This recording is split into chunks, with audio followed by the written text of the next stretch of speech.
it took me a while to fully comprehend that there was value to my writing, because in my world it was like, oh, if you were really good at writing, you got this column in one of the big magazines, and if you were lucky back then, you charged $1 a word and your life was set. And that was not what my life looked like.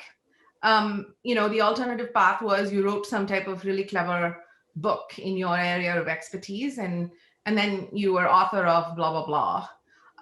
And that was not my life either. And so it took me a very long time, like, to even call myself a writer. I had jobs, like I was in advertising and corporate communication and all of that.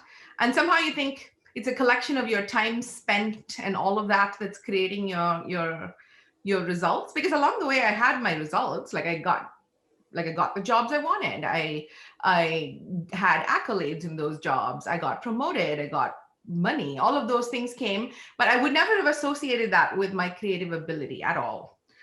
Then my child was born, and I think that changes. I think most women who run a business and also our moms will fully feel this. It's like your value system shifts. Yeah. And in my case, I think I fully understood the value of my time. And there were I was a bit of a I was a bit of a difficult employee through my, I like to say I was a difficult employee through all of the places that I worked with, because I wouldn't take shit from people. And I would often say that I have just enough talent to not get fired for my bad behavior.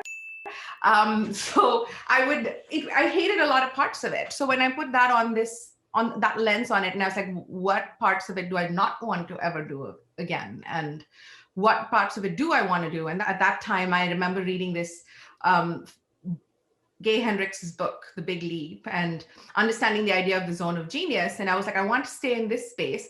I want to stay with my child. And so the two of them meant that I would find ways to make a living writing, which was, I guess everybody would be like, oh, it took you that long? I mean, you wrote a blog for 20 years. Like, did you not know you were a writer? But no, I didn't. That's true zone of genius talk, though. When you say anybody can do that, you want to sit down, write down that moment, and really focus on it, because that's how you're going to stay in that space.